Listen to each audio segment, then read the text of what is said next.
Well, you've been making your brags around town that you've been a lover, my man. But the man I love, when he picks up trash, he puts it in a garbage can. Hello, I am Liz Chapman. I'm with the City of Aspen Environmental Health Department, and I am here today with two very exciting guests. We want to talk to you about bears and recycling and trash and a little bit compost, but mostly we want to talk about how you can help protect bears, protect yourself, and save some money by keeping bears out of the trash. So I have a couple of guests today, and I'd like you to introduce yourself. Kurtis, would you tell our audience, who are you? Why are you here? Yep, my name is Kurtis Tesch. I'm the local Division of Wildlife Officer for the Upper Roaring Fork Valley. So I work for Colorado Parks and Wildlife. And so you get to actually interact with some of these bears, and some days that's a very positive thing. Some days it is very positive, other days are not so positive, so unfortunately. So we are here to hopefully make more positive than negative and get people to do the right thing with their waste so that you don't have bad days with the bears. Yeah, we want to protect the bears. Thank you. And we also have Ginna Gordon here. Would you also talk about who you are? Well, why did I drag you along to this show today? Well, my name's Ginna Gordon, and I work for the Aspen Police Department. I'm a community response officer, and we have quite a few interactions with bears within the city limits. And again, just like Kurtis, you want to protect the bears. Absolutely. And I would say protect the people, because it can be dangerous to interact with bears in the city of Aspen. Public safety is our first priority, but we would like to peacefully coexist with wildlife in this area. Exactly. We do not want a solution where we eliminate the wildlife that we share this beautiful valley with, right? So, thank you so much for joining us. And one of the things I wanted to start with is to really dig into why we don't want to feed bears trash. And something, we were talking about this before, I've had people actually suggest to me that we take food waste from our restaurants and we create a food pile up on the backside of Aspen Mountain and we just give the bears our food. And since I've got some experts in the room, Kurtis, could you talk a little bit about why it's important to let bears have their natural food sources? Yeah, we don't want to get them habituated to trash or, unnatural food for them. We want them to eat nuts, berries, acorns, insects, stuff like that. If they get dependent on trash as a food source, that's what they're going to be fully dependent on, especially when the mom teaches the young to do that. The young will be fully dependent, and that's all they know. So then our conflicts are going to continue. It's not good for the bears. Their bodies aren't used to that type of a food source, so we don't want to introduce that. And we have natural food sources around here. For example, in the spring, they tend to eat more insects and berries, I'm guessing, or yep. What's the season of their food cycle? So when they first come out of hibernation, they're looking for grasses and stuff to kind of get their digestive system going. After that, they're looking at grubs, insects. You'll see a lot of logs or rocks overturned, and that's where a bear, is looking for that type of stuff. When the service and choke cherries come out, when they start to ripen, which they will here hopefully soon, that becomes their next food source. So you'll see them in the trees and the bushes eating that type of stuff. And then in the fall, we focus on the acorns. We have the oak brush around that has lots of acorns. We have ample amounts of food source around here, natural food source for them to eat. One of the issues why we're seeing a lot of activity in and around Aspen and surrounding communities is because we live in that food source. We have oak brush and berries up against houses and stuff like that, so it's not uncommon to see bears when they're going for that. All of us love to see bears. I mean, all of us come to a place like Aspen to see wildlife in all forms. We just want to make sure that it's, hi, you're over there, I'm over here. We don't need to actually be face-to-face or share space, indoor space. And Ginna, I know that the police department has been working with Aspen City Council to do what we can from a fine. I mean, we want to educate people first, but if that education doesn't work, it's my understanding we've got some new fine structure in place. Yeah, we've actually recently, City Council has adopted a harassment of wildlife ordinance, and it's to help protect bears in the area and that might come into town, but also to protect people and prevent them from putting themselves in a scenario where there could be injuries. So we really want to encourage people visiting our community and locals to respect the wildlife and give them a healthy amount of space. Right. And, if you know a bear is in the area, we'd really like to encourage you to use an alternate route. And I mean, like literally, I know that there's a bear over there, so I'm going to go down a block and over Yeah. rather than walk by right where the bear is. Exactly. You know, crowds forming around a bear can be really stressful, especially when you have a mama bear and her cubs. And we really want to avoid future situations like that. And so that was a lot of the thought process in adopting this ordinance. And so we just want to encourage people to maybe use an alternate route and not put themselves in a compromising position. However, sometimes people don't listen to law enforcement and they don't keep the boundaries that we've established, in which case they could be getting a fine. And the first offense is $250. Oh my gosh. Yeah. That's more than a bear-proof trash can is. It's actually the same as our Wow. wildlife assistant. Yeah. Packs a punch, but we're really serious about it because their safety is really important to us, but we also want to protect the wildlife that we have here. Absolutely. So there's keeping the bears healthy by getting them to eat their natural food sources. There's keeping money in your pocketbook by not being subject to fines. And I know, Kurtis, unfortunately, when people don't secure their waste, when they've got food that's accessible to bears, that can actually result in the 2-strike policy going into effect. Do you want to talk more about that? Absolutely. So CPW has a 2-strike policy. So basically what that is, if we have to trap a bear, handle it in any way, we relocate that bear. So they have to be relocated over 50 miles away from where they're Over trapped. 50 miles. Yep. And at that point, we give them ear tags so we can identify where that bear is, you know, and we remove them. The issue we have with relocation is trying to find a place in the state outside of that range that doesn't have people, doesn't have houses, doesn't have campgrounds, you know, because they're already habituated to trash, you know, to human food, so that's what they're going to be looking for. So where can we take them where they're not going to find that food source again? And, you know, if it's a case where we're doing maybe 1 or 2 a year, it's probably doable. But if we're looking at doing 20, 30 a year, that's going to be a lot harder to find those areas. So that's the first strike, is that. Second strike, so if that bear that we tagged comes back into town or comes back to anywhere, it doesn't have to be, you know, our community. It can be any community around where they're relocated. If they're sighted again, that bear is getting euthanized. Oh, that must be the hardest part of your job. It is very hard, yes. Oh, that's Yes. awful. Well, let's hope that our audience today can help us spread the word to not endanger them, to not endanger themselves, to keep their trash secure. And you had a map earlier that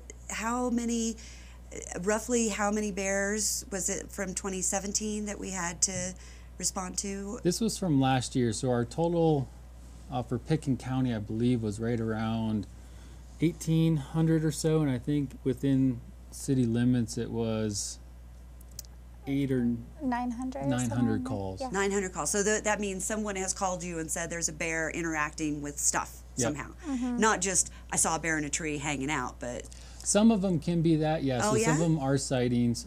So people call into dispatch and say, hey, I saw a bear here, there, whatever. So that's all part of this. And with the new system that the city's working on, we're trying to divide those categories up so we can better track what's going on. So the map in the future might have one color dot for this is a bear in the trash, and a different dot, this is a bear just hanging out, and Exactly.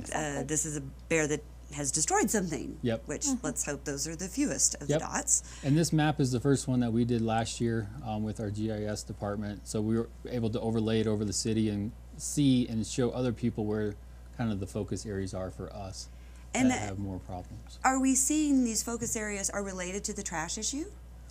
Some of it is the trash issue, yes. Others is, you know, if they're up on the hillside next to that oak brush, the bears are going to be there. You're going to There have we sightings. go. So some of it is the natural food source, Yep. which is where we want them to be. Well, that's Exactly. good. Exactly. And so the thing with the bears and the food, all the food has to be secured from the bears. And I think that that's something that people really struggle with, how little food it takes to generate a bear's interest. So you guys were telling me before about a candy wrapper, having fast food in the car, gum? Gum is that wrapper even? and an open gum wrapper and air filter or air freshener. Air sorry. freshener. Smells my like goodness. vanilla, Yeah. something like that. Oh, Or so like they- that tutti frutti air freshener, that pina colada, that stuff that smells yummy to the bear as well. It does, and they Not don't know just it's not us. food until they get in there. Right. And once they're in there, that's when the problem starts. Oh my goodness. And they're really smart, these bears. Can you guys share some stories about just how smart these bears are? They're very smart. So they're to the point where throughout the city or any community, you have different trash days for each little section of blocks or whatever. The bears are smart enough to where they'll remember, okay, this section of houses gets their trash picked up, so their trash cans are going to be out today. The next day it's going to be this community, and they'll continue to remember that next year. So that's why you see these areas. Oh my goodness. So they remember that kind of stuff. Oh my goodness. Yeah, Ginna? I've seen a mom with her cubs in an alleyway walking down and knocking over, as a team, every single dumpster, even some of the larger ones. Like Just big. pretty We're incredible, talking yeah. dumpsters that a person couldn't just move. Yeah, But these bears they'll can. knock them over. Yeah. Oh my goodness. So knock if 'em they're over not to- properly latched or secured, they're going to be able to get in. Right. And it doesn't take that much time to properly secure your trash. And a couple of the things I know from the website and what the city police have also said is it's really important whenever possible to keep anything that has food in it indoors, right? And then on top of that, it's important to keep that door locked, the window locked, right? Because you were saying, I think we have a video of a bear trying a door again and again. Yeah, so a lever handle on door, we recommend, and the county code is round doorknobs on your houses. Something that I have to like grab and turn You need because an bears opposable struggle with thumb that. To do that. I like my opposable thumb. It comes in so handy. It does. And I can use it to latch my trash, it turns out. I can right. take that carabiner and hook it into place Yep. instead of leaving it dangling. If my neighbors are listening, perhaps they know. I've got a little issue there. And you were talking about repeat visits. Some of that is because they're so smart, right? They come back to the same place again and again. Yep. And something else we've noticed is those bear-resistant containers, if they're left out overnight, they can be breached because the bears will just literally jump on them, right? Yep. And warp that bear-resistant frame that Yep. holds it in place. So it's really important, if it's not bear-proof, if it's just bear-resistant, that it come in the garage, into the house, into the basement, wherever you need to put it where the bear can't get it, with a locked door and a locked window, right? Yeah, and if you see any malfunctions on your trash can, get it replaced as well. If they have a small crack, either from getting hit by a car or a bear jumping on them or whatever, they'll figure that out, and that crack becomes bigger, and then they'll pry it open, and then they can get the trash that way. So it's not really doing what it's supposed to be doing at that point. Right, So, and that locked thing applies even to like a dog door. absolutely. Yeah, Yeah. I know that you guys have seen repeatedly, like you say, if there's any little hole that allows even a paw, Yep. they will just keep pushing until it's an arm and a shoulder and a head. Yep. Even if they can get a claw in there, you close your window and you might not lock it, but it's closed. Well, they can get their claw in there, and once they get it in there and they figure out it slides, they're going to open that window. They're going to grab your car door. They're going to open that. If you leave your car window cracked a little bit at night, they'll get their claws in there, and you don't want them to start anywhere. So any little crevice they can get in, they're going to take advantage of it. So a big part of it is lock things up, secure things. So I have told many people many times that it's only a tool if you use it properly. It doesn't do any good if it's not actually latched. And there are other ways. So we want to lock our windows and doors. We want to keep our food, any trash, whether it's your trash or your compost, it needs to be inside until the day of pickup. And the difference between bear-proof and bear-resistant, Ginna, would you want to say a little bit more about that? I know we've got an image here of how well bear-proof cans work. So in order for a canister to be considered bear-proof, it needs to be metal. The whole thing. The whole thing. Not just a band of metal. Not just a band around the lid. The entire thing needs to be metal, and it also needs to have a latching mechanism. That bears, like Kurtis said, can't put their hands in and can't pry it open because they're incredibly strong creatures. As far as a bear-resistant container goes, they can be plastic, And they sell some really great ones actually in town. And they are self-locking, which I find is really great because you don't even have to worry about latching the locking mechanism. You just close the lid and it shuts for itself and you can move on about your day. Right. But the bear-resistant container, more specifically, those can be plastic, but they need to be approved. I know what you're talking about, and we have that all laid out in the code. That's very Yes. clearly. There's a facility that tests these and makes sure that a bear can't get in it. But my understanding with bear resistant is they give the bear 90 minutes, and if the bear can't get in 90 minutes, then check, it's resistant. If you leave your bear resistant container out overnight, that's a lot more than 90 minutes. Yeah. And I know if I give my dog more than 90 minutes, he can get into a lot of things I didn't think he could get into. And bears with the claws and the bigger brains, much better. So I know that the Colorado Parks and Wildlife has a great set of resources for people that are interested in all of these things. And we've got a video that I thought might be really helpful to watch for just a couple of minutes about some of the stuff we've talked about how to secure your home from bears and keep your bears out of your food waste. So we're going to take a minute and watch that. Welcome to Bear Proofing Your Home. I'm Kristen Cannon, a District Wildlife Manager with Colorado Parks and Wildlife. The best thing you can do to protect bears is to secure all attractants on your property. We expect that bears may move through your property at times, eating fruit or natural food, but what we don't want is for any bear to associate people or their dwellings with food. Here are some tips. Never leave food or garbage anywhere where it is easily accessible. When you have an item for the garbage that is particularly smelly, you can either freeze it until the day of garbage pickup, or you can place some ammonia-soaked rags on top of the garbage that will help mask its smell and act as a deterrent for bears. Normally, the garage is a great place to store garbage or feed. However, if a bear does get to this food source, you will need to find another secure place to store it. A shed or certified bear-resistant container until the day of pickup may be the optimal place to store garbage or feed. Be sure to latch it.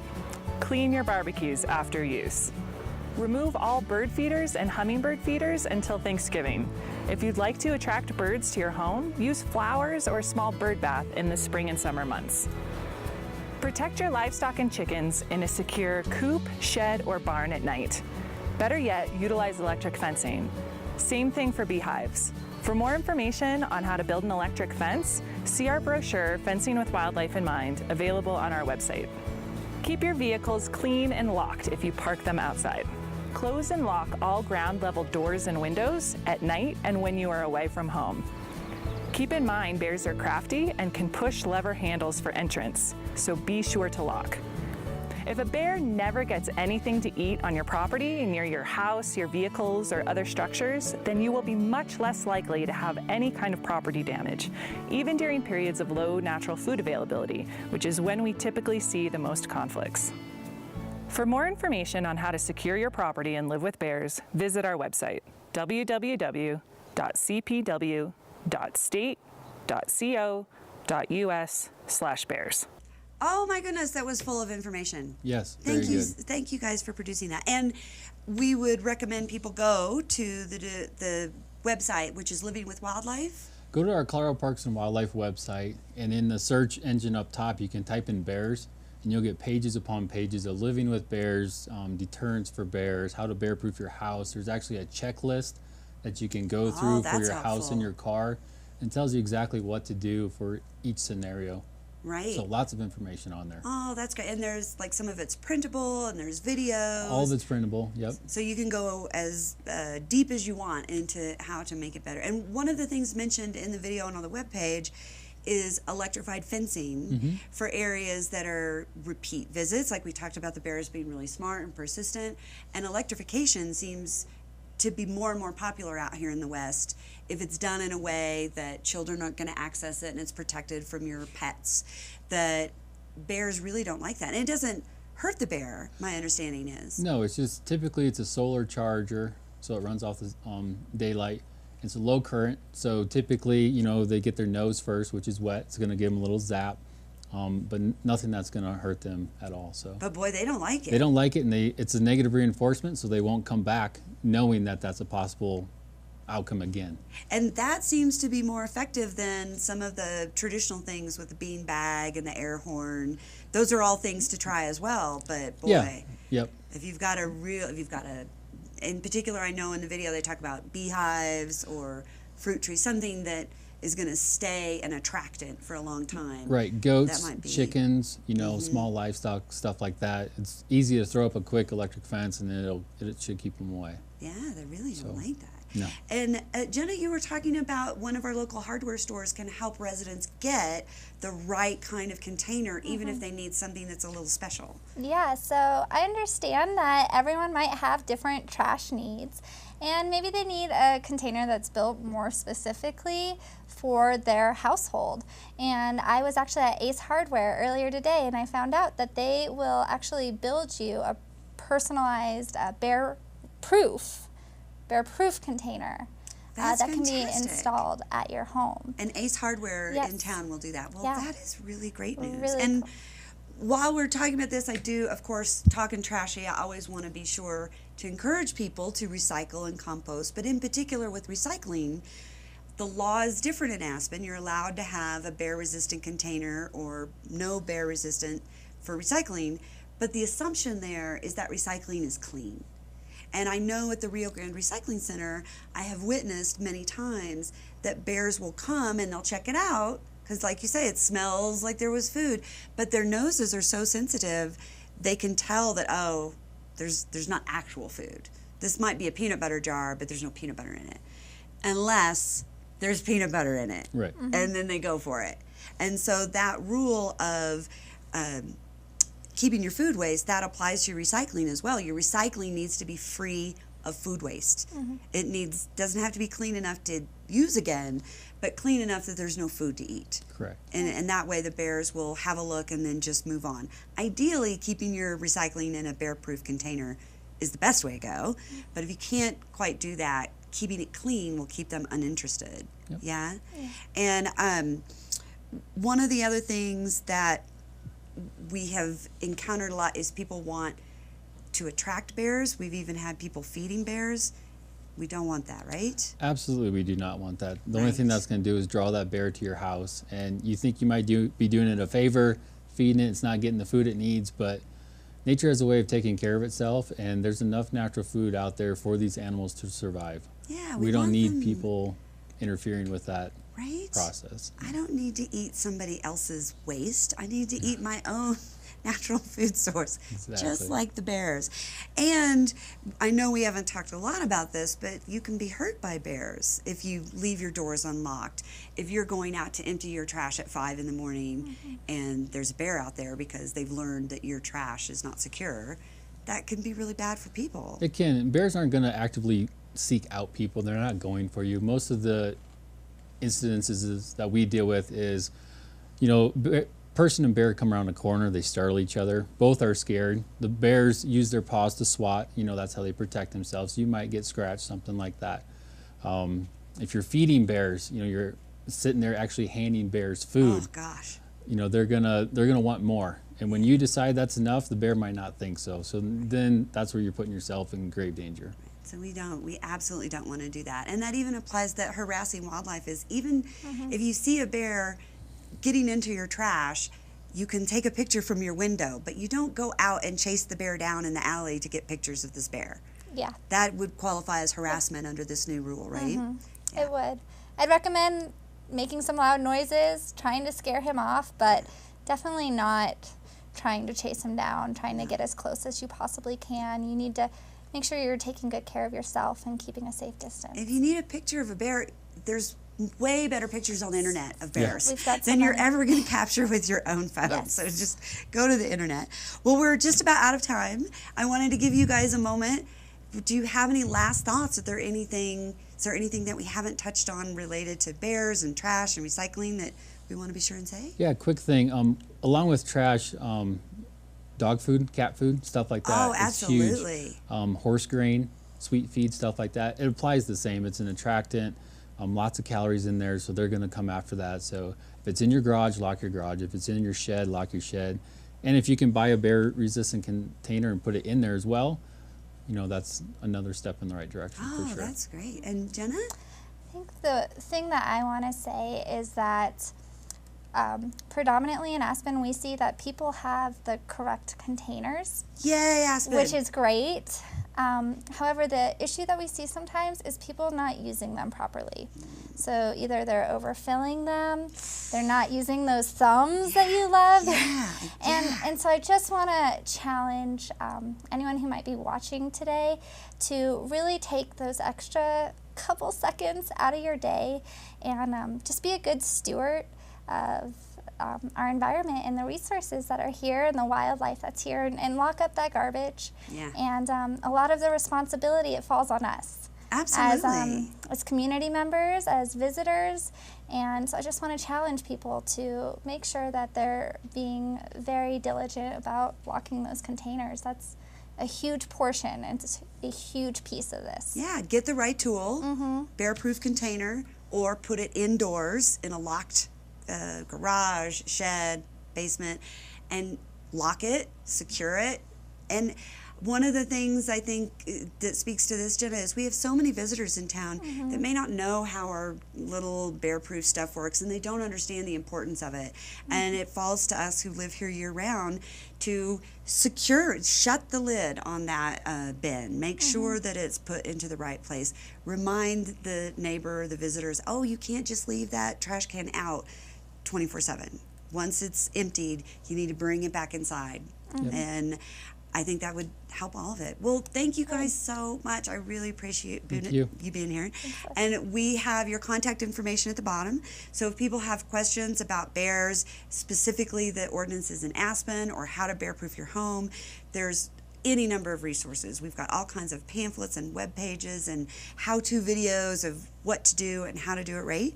And I thank you so much for joining me today on Talking Trashy, because the bears are not going to recycle, and we don't want them in our trash. We want them eating berries, eating insects, eating nuts, and doing their own thing at a distance from us, right? Right. Yes. Well, thank you for helping us make that happen. Thank you. Thanks, Liz.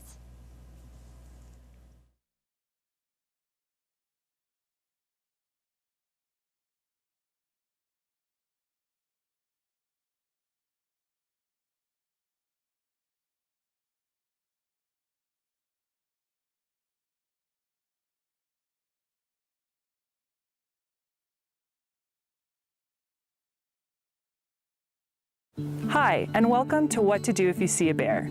I'm Kristen Cannon, a District Wildlife Manager with Colorado Parks and Wildlife. If you live or recreate in bear country, at some point you may cross paths with a bear. How you react to the bear depends on where you are and what the bear is doing. If you see a bear while out on a hike or away from houses and the bear is doing its own thing, then count yourself lucky to have seen a bear and just leave it alone. Make sure you make plenty of noise so the bear knows that you're there and leave the area. But otherwise, bears live in Colorado too and do not always require a reaction from people. Now, if you see a bear in your yard, next to your house, or in a city like Colorado Springs or Boulder, that's a different story. We want bears to maintain their natural fear of people, and one way to do this is to not let them feel comfortable near your house or in our cities.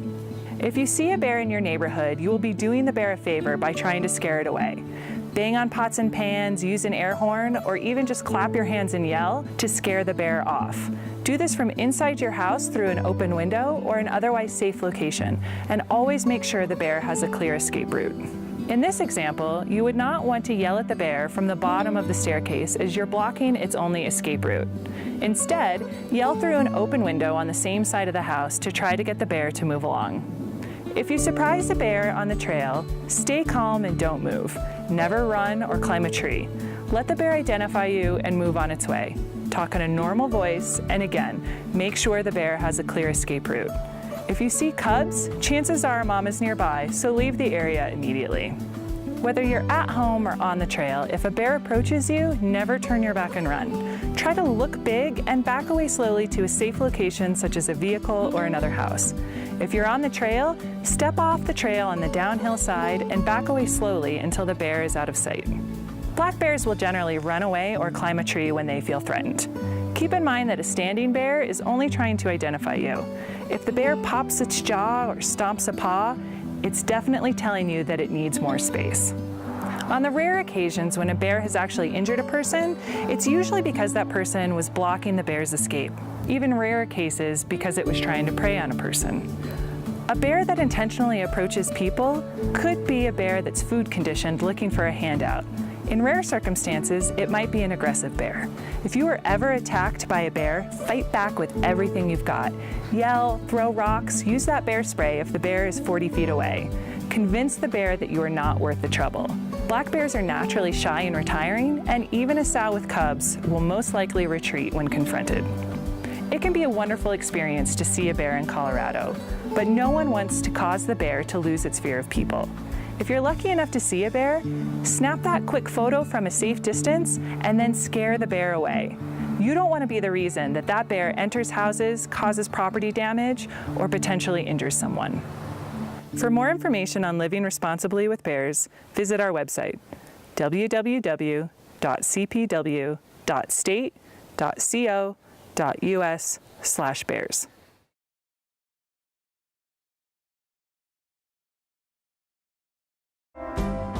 Well, you've been a-making your brags around town that you've been a lover, my man.